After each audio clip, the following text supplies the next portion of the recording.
KKMD 324화 영국 왕립항공학회의 KF-21 분석 제2편 4.5세대 수출 에이스로 등극할 KF-21의 항전 성능과 전투력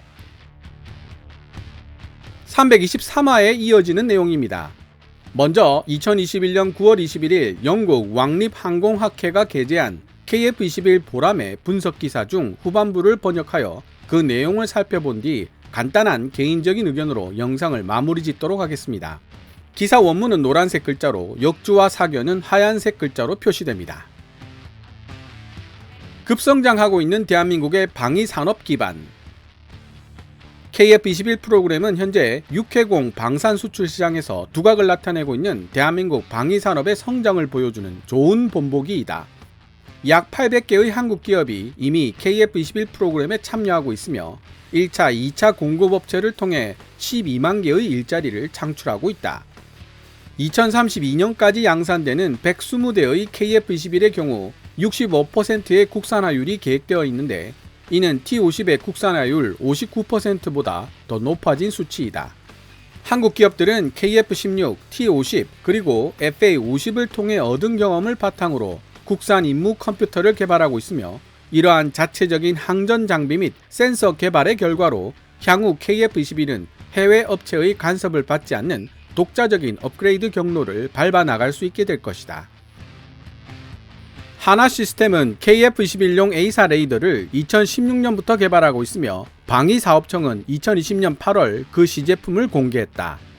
하나시스템즈는 또한 전자광학 표적 추적 장비 EOTGP, 적외선 탐색 및 추적 장비 IRST 및 가로 20인치, 세로 8인치 크기의 저반사 저항 접촉식 터치스크린을 장착한 다기능 조종석 디스플레이 시스템도 함께 제작할 예정이다. LIG 넥스원은 전자전 제품군과 최첨단 내장형 훈련 시스템을 개발하고 있다. LIG 넥스원은 또한 저장관리 컴퓨터, 비행 데이터 기록 장치, 비행 제어 컴퓨터, 조종석 유리에 각종 정보를 보여주는 전방 시연 장치, ARC-232A, UVHF-AM 무선 장치 및 레이더 고도계도 함께 공급할 예정이다. 실용주의를 추구한 KF-21, 현실에 뿌리를 두다. KF-21을 구성하고 있는 부품의 약 3분의 1이 해외에서 도입한 장비와 시스템으로 구성될 것이기 때문에 만약 KF-21이 수출 시장에서 큰 성공을 거둔다면 서구의 제조업체들 역시 짭짤한 수익을 거둘 수 있게 된다. 이전 영상에서도 여러 번 설명드렸지만 KF-21의 성공이 곧 자신들의 성공이 된다면 해외 업체들이 굳이 기를 쓰고 KF-21의 진출을 방해할 이유가 사라지게 됩니다. 무조건 높은 비율의 국산화를 고집했다면 틸그룹의 아블라피아 부사장이 지적했던 KF-21의 위험 요소가 훨씬 증대되었을 것이고 해외 업체들에게도 경계 대상이 되었을 것은 분명합니다. 따라서 KF-21을 설계하고 기획한 사람들은 눈앞의 이익보다는 더 먼 미래를 보고 현실적인 제한 조건을 최대한 활용한 범위 안에서 KF-21의 국산화 비율을 설계했다고 보는 것이 옳을 것입니다.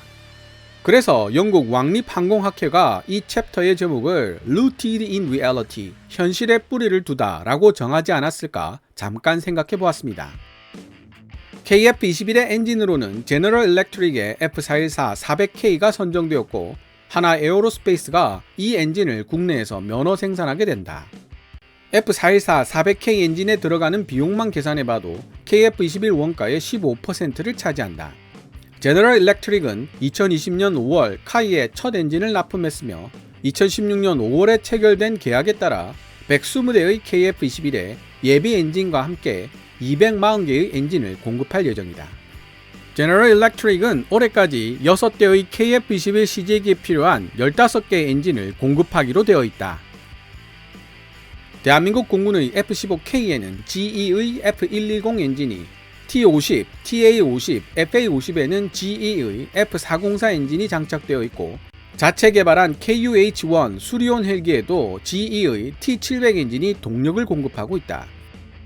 대한민국 공군의 구형 전투기 F-4DE 팬텀2와 F-5EF 타이거2에도 각각 제너럴 일렉트릭의 J79 엔진과 J85 엔진이 탑재되어 있다.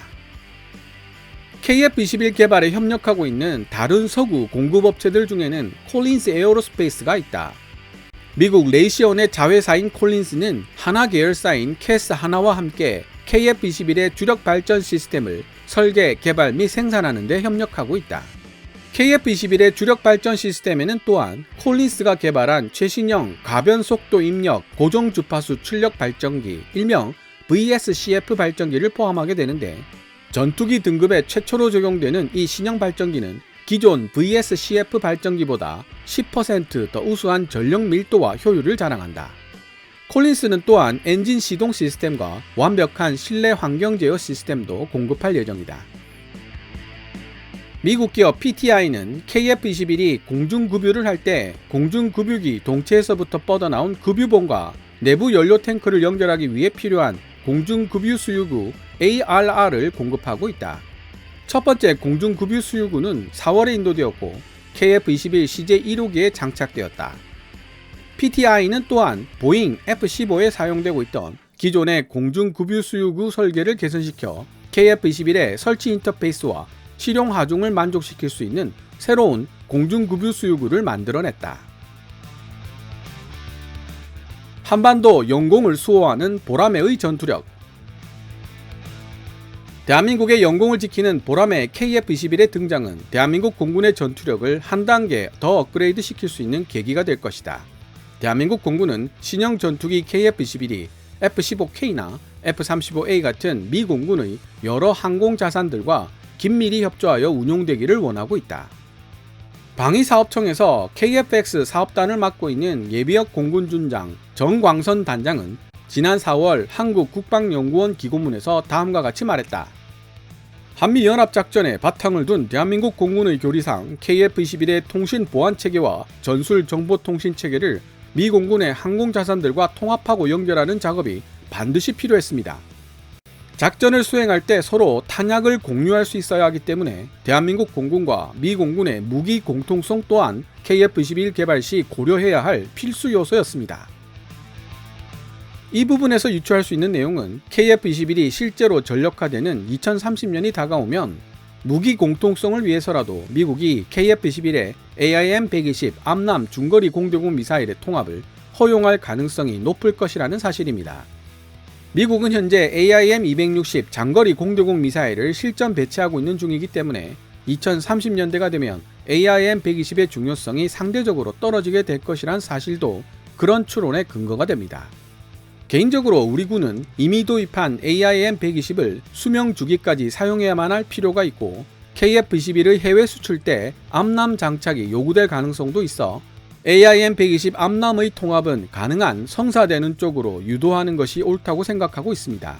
물론 한국형 공대공 미사일의 개발도 손 놓고 있어서는 안 되겠지만요. KF-21의 미사일 무장은 MBDA의 미티어 장거리 공대공 유도탄과 적외선으로 유도되고 미익 추력 편향으로 제어되는 딜 디펜스의 아이리스-T 단거리 공대공 미사일로 구성된다. MBDA는 하나가 개발한 첨단 A사 레이더와 기타 센서 부품들이 포함된 KF-21 센서 제품군에 미티어 미사일 시스템을 통합시킬 수 있도록 카이를 지원할 것이다. 미티어를 유로파이터 타이푼, 프랑스 라팔, 스웨덴 그리펜에 통합하는 작업은 이미 완료되었고 현재 F-35에 통합하는 작업이 진행 중이다. 이 과정에서 얻은 경험과 데이터를 토대로 KF-21에 미티어를 통합하게 된다. 미티어 통합에 있어 우리가 중요하게 생각한 핵심 과제는 대한민국 공군이 KF-21을 가장 유리한 조건에서 가장 효과적으로 사용할 수 있도록 미티어의 능력을 극대화시켜야 한다는 것이었습니다. 이를 위해 MBDA는 KF-21의 시스템이 제공하는 첨단 센서 융합 기능이 다양한 운영 시나리오 속에서 미티어를 언제든지 사용할 수 있도록 준비시키고 지원하는 안정적인 체계를 만들기 위해 카이와 협력하고 있는 중입니다. 대한민국 공군 ROKAF가 전장을 지배할 수 있는 결정적인 힘을 가질 수 있게 될 것인지의 여부는 바로 이 핵심 작업에 달려있다고 할 수 있습니다. 라고 MBDA 대변인이 이메일을 통해 에어로스페이스에게 답변했다. MBDA는 또한 물리적 시험의 필요성을 최소화시켜 시간과 비용을 절감할 수 있도록 혁신적인 디지털 모델링 기법의 적용도 연구하고 있다. 이전 통합 과정에서 효용성이 입증된 접근 방식을 활용하는 디지털 모델링을 적용하는 목적은 구체적인 실제 테스트 과정은 최소화시키면서도 결과 검증을 가능하게 만들고 이를 통해 중요한 인증 자료를 얻는 데 있다고 MBDA 대변인은 말했다. MBDA는 또한 KF-21을 조작하는 사람이 미티어 미사일을 활용하는 작전을 더 잘 이해할 수 있도록 도와주는 가상 훈련 시스템 개발을 지원함으로써 실제 비행 훈련으로 소모되는 비용을 최소화시키려 노력하는 동시에 훈련의 질을 높이기 위해 훈련 시나리오들의 현실성과 복잡성을 강화시키는 방법 역시 찾고 있는 중이다. KF-21에는 F-35의 그것과 유사한 수준의 최첨단 내장형 전투기 훈련 시스템 ECATS가 탑재될 것이다. LIG 넥스원은 KF-21의 내장형 훈련 시스템 유닛 개발을 담당하며 3년 6개월간의 개발 기간을 거쳐 네덜란드 왕립항공우주센터, 에어버스 디펜스, 그리고 스페이스 네덜란드에 의해 완성된 내장형 전투기 훈련 시스템의 운영 소프트웨어 패키지도 지난 6월 전달받았다. 최근에 전달받은 내장형 전투기 훈련 시스템의 최종 소프트웨어 패키지에는 편대 비행을 하고 있는 파일럿들 사이에서 혹은 방공중앙관제소와 파일럿 사이에서 지휘 및 통제 정보를 교환하는 데 사용되는 전술 데이터 링크 메시지를 시뮬레이션하는 모듈도 포함되어 있다. KF-21에 내장된 훈련 애플리케이션은 실전을 방불케 하는 모의 시나리오를 사용하여 비용 효과적이고 현실감 넘치는 공중전 훈련을 가능하게 한다. 내장형 전투기 훈련 시스템은 실제와 같은 성능상 특징을 가지고 동작하는 가상의 적기를 조종석 디스플레이에 표시하여 전투기 조종사들에게 현실감 넘치는 임무 훈련을 제공한다. KF-21의 조종사들은 단독으로 또는 여러 대로 이루어진 편대 대형으로도 가상 훈련을 할 수 있게 될 것이다. 네덜란드 왕립항공우주센터와 에어버스 디펜스 그리고 스페이스 네덜란드는 2004년에 처음으로 네덜란드 공군이 운용 중인 F-16 MLU 전투기에서 내장형 전투기 훈련 시스템을 시연했고 2009년 초 F-35용 내장형 훈련 솔루션을 개발하는 계약을 록히드 마틴과 맺는 데 성공했다. 이 시스템은 2012년 록히드 마틴에 인도되었다. KF-21의 준비된 미래. 비록 복잡하고 빠듯한 일정 속에 진행되고 있기는 하지만 KF-21 보라매 프로그램은 자국의 강력한 방위산업의 기틀을 마련하는 발판으로 삼기 위해 서구 파트너들과의 방위협력 관계를 적극적으로 활용해왔던 대한민국의 방위산업이 이제는 원숙한 단계로 성장했음을 보여준다. 한국 항공우주산업은 오늘날 터보 프롭 훈련기, 제트 훈련기, 그리고 경전투기를 수출하고 있으며 신형 헬리콥터와 무인 항공기도 개발하고 있는 중이다. 지금까지 분석해 본 바와 같이 KF-21 보라매는 현재 개발 중인 4.5세대 전투기들 중 가장 수출 전망이 좋은, 다른 말로 하자면 공군 예산이 넉넉지 않은 개발도상국이나 정치적으로 미국, 러시아, 중국 등과 엮이길 원하지 않는 국가들에게 있어 적당한 가격에 우수한 성능을 보유한 가장 가지고 싶은 전투기로 부상할 가능성이 높으며 대한민국 군용 항공기 제품군의 에이스로 떠오르게 될 것이다. 지금까지 2021년 9월 21일 영국 왕립항공학회가 게재한 칼럼 South Korea bets big with KF-21 대한민국은 KF-21 개발에 엄청난 모험을 걸었다를 1편과 2편을 통해 번역해 보았습니다. 1편 번역 영상에 너무 과장하지 말라, 엔진이 우리 것이 아니라는 것을 생각하면서 방송해라, 이미 유튜브에 도배된 내용을 카피한 것에 불과하다, 비행도 안 했는데 무슨 난리냐 라는 댓글들이 달려있는 것을 보았습니다. 먼저 1편과 2편에 등장한 내용은 영국 왕립항공학회가 게재한 칼럼을 번역한 내용이라는 점을 인지하셔야 합니다. 번역의 문맥상 부족한 설명을 보충하고 수사적 표현을 사용한 부분은 있어도 원문에 최대한 충실하게 번역하려 노력했습니다. 영국 왕립항공학회가 올린 칼럼이 기본적으로 예상하고 있는 독자층은 영어권에 있지 한국에 있지는 않을 것입니다. 영어를 모국어로 사용하는 사람들을 대상으로 게재한 칼럼이죠. 따라서 국뽕이라든지 우리나라 유튜브에 도배된 내용을 카피했다는 지적은 타당성이 떨어집니다. 150년의 역사를 지닌 영국 왕립항공학회가 대한민국에게 국뽕팔이를 해야 할 이유가 전혀 없기 때문이죠. 엔진이 우리 것이 아니기 때문에 KF-21은 별 볼 일 없는 존재다 라는 지적도 항공우주업계의 생태구조를 들여다보면 수긍하기 어렵습니다. 초고도 기술이 집약되는 산업 분야일수록 진입장벽이 높다는 사실에는 이견이 없으실 것입니다.